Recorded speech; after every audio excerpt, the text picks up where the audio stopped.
ce cours d'introduction, a priori, va prendre, j'espère, trois séances, pas plus. La dernière fois, quand on a présenté le sujet de l'époque messianique, j'avais rappelé 2 points fondamentaux. Le premier point, c'est que, d'abord, ça fait partie d'un des traits fondaments de la foi juive, le fait de croire en la venue du Mashiach. Et le deuxième point que j'avais relevé, à part bien entendu l'analyse, j'avais fait une introduction rapide où j'avais prévenu quels étaient les points dont on allait parler, mais l'introduction n'est pas finie. Et dans cette introduction, j'avais commencé à rappeler aussi que l'idée d'eschatologie, de parler de la fin des temps, en réalité, ou d'espérance messianique, de manière générale, en réalité, c'est une question qui engage directement l'existence humaine et les valeurs qu'il y a en réalité comment dire, en arrière-garde, si on peut dire, derrière le décor des textes qui sont proposés par telle ou telle tradition religieuse. C'est-à-dire qu'il y a une dimension éthique, en réalité, qui s'exprime dans l'eschatologie. Et ça, on ne va pas le voir aujourd'hui, on le verra la prochaine fois, j'espère.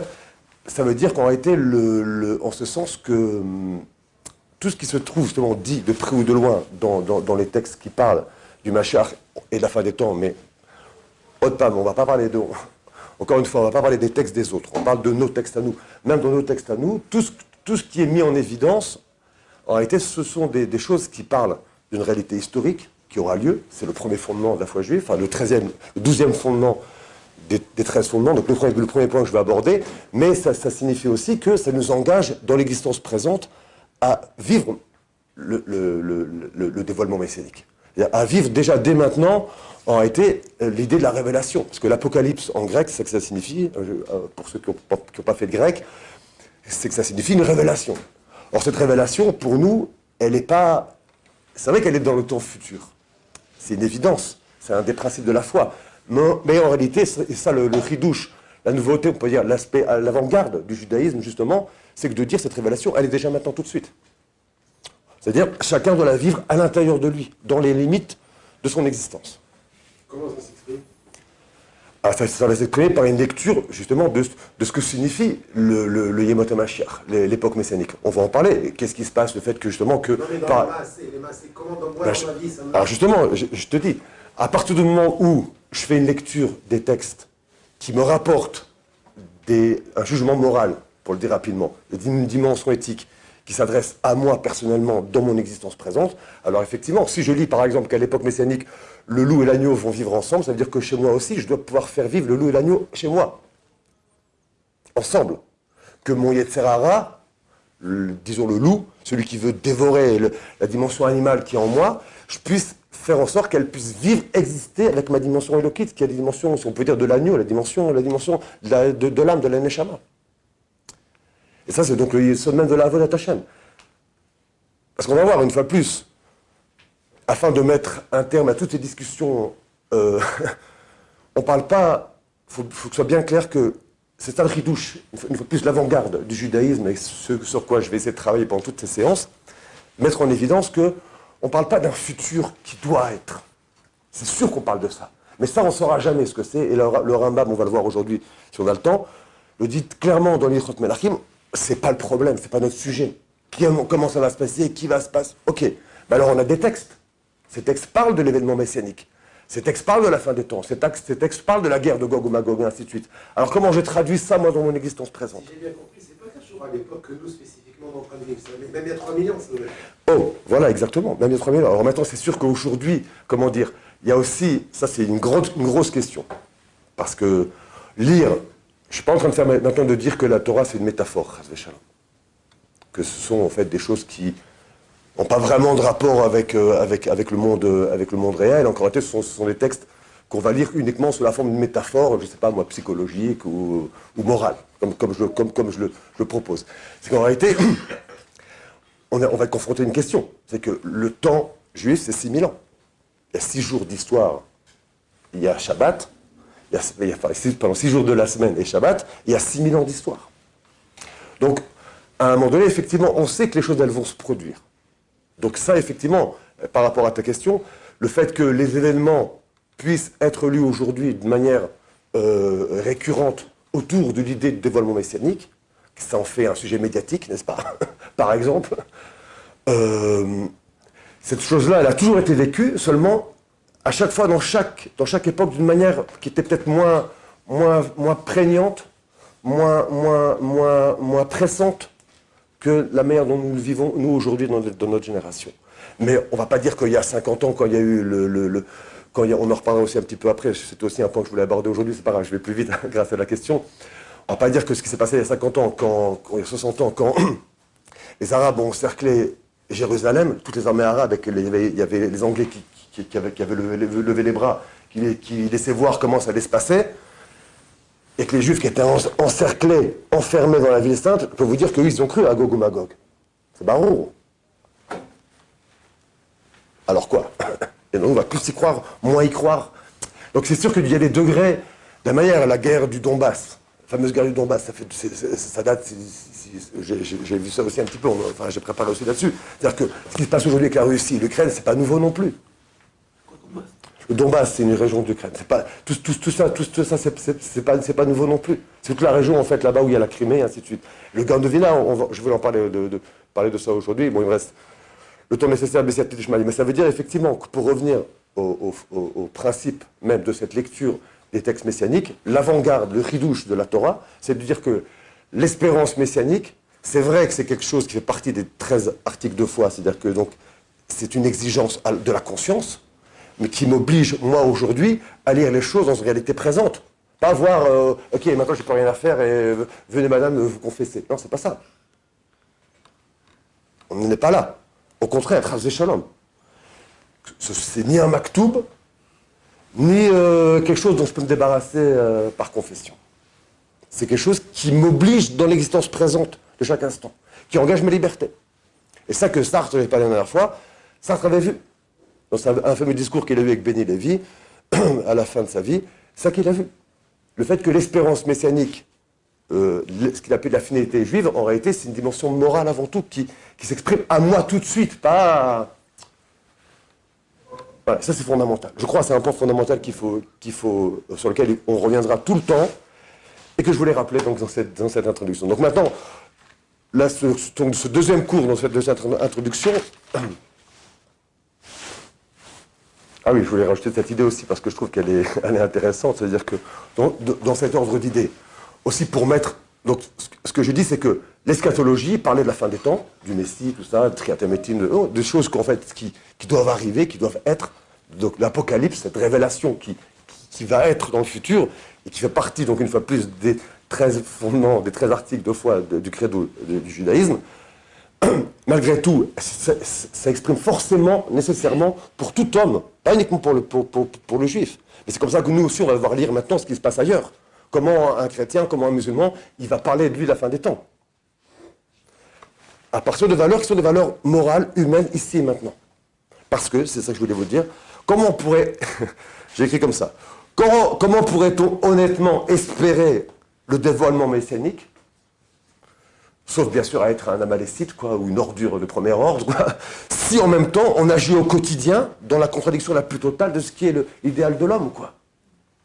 Comment on peut être un rachat, une pourriture, et en fait espérer, je ne sais pas, monts et merveilles, quoi.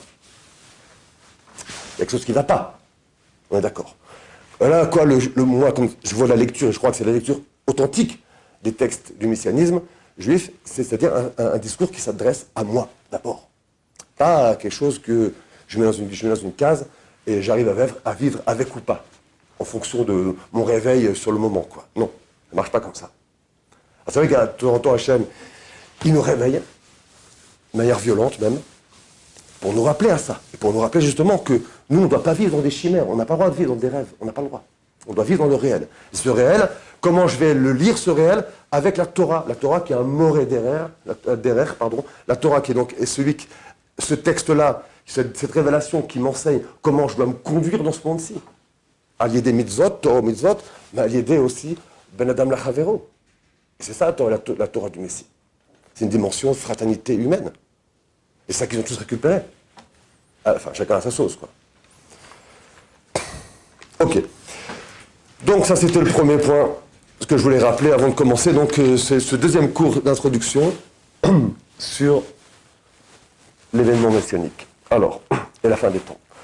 Alors, on va commencer par un petit texte de la Megillah, traité Megillah qui dit, pardon, le traité Megillah dans la Gemara, Daf Yud Zain, Bet et Yud Chet Almud Aleph. Là-bas, le texte explique comment les Anshe Knesset Agdola, enfin, les gens de la Grande Assemblée, ceux qui ont écrit pour les générations le credo, justement, de ce qui serait la tfila pour les générations à venir jusqu'à la fin des temps, pourquoi ils ont ordonné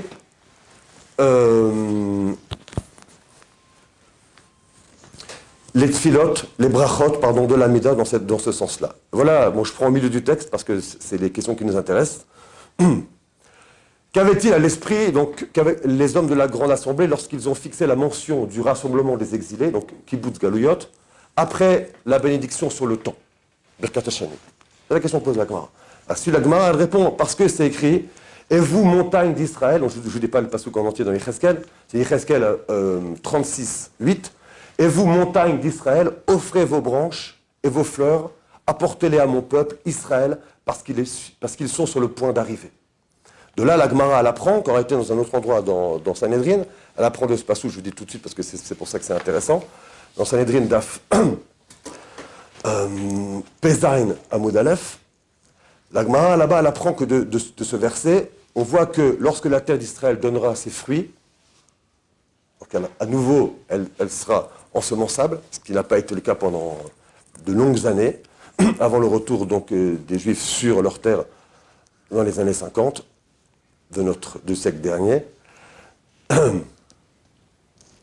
Il est dit là-bas qu'à ce moment-là, ce sera le signe le plus éclatant, Ketz Megoulet, pour la fin des temps. Ketz Megoulet s'appelle. Le signe éclatant de la fin des temps. Voilà, ça y est. À nouveau, on peut à nouveau ensemencer la terre, donner des fruits, donner du vin. Et ainsi de suite. Donc la Gemara, elle commence comme ça.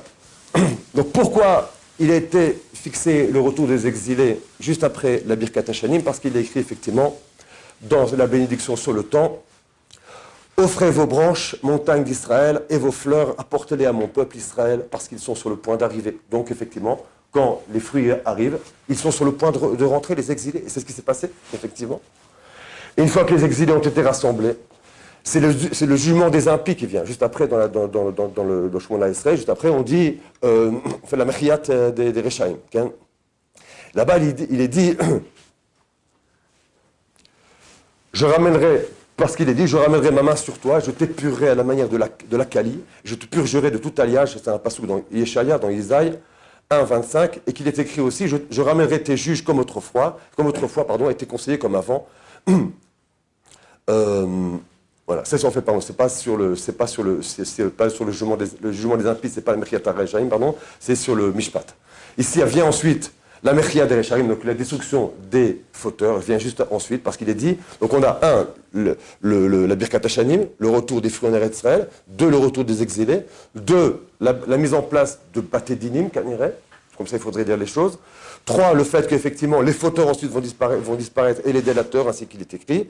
Les fauteurs et les coupables s'effondreront ensemble. Ça, a priori, c'est une référence, on verra plutôt au Erev Rav, on verra plus tard, pardon. Puis quand les fauteurs auront disparu, dit la Gemara, la tête des honnêtes hommes, donc des tzadikim, se redressera, comme il est dit, j'abattrai toutes les têtes des impies et se relèveront les têtes du juste. Ça, c'est un Teilim dans 75, 11, un psaume. Et juste ensuite vient la reconstruction de Jérusalem. Parce qu'il est dit, demandez la paix de Jérusalem, que soient paisibles ceux qui t'aiment. C'est aussi un Télim 122.6. Donc on a, je reprends, Birkat Hashanim, le retour de la bénédiction de la terre d'Israël, le retour ensuite des exilés, ensuite le fait qu'on va installer du Mishpat en Israël, donc du Limud Torah aussi, ça veut dire, des bétadines. On va réinstaller l'idée de pouvoir effectivement juger les hommes et vivre. Prenez une ville comme Bnei Brak. Je pense qu'il n'y a pas de commissariat jusqu'à aujourd'hui dans Bnei Brak. Je ne me trompe pas. Ou en tout cas, il y en a un, mais il n'est pas très païl. C'est-à-dire qu'il y a des endroits en Israël où effectivement la police n'a pas besoin d'intervenir. Ça, c'est le Mishpat. D'ailleurs, on se débarrasse de la Malchut Aracha, la police. Au secours.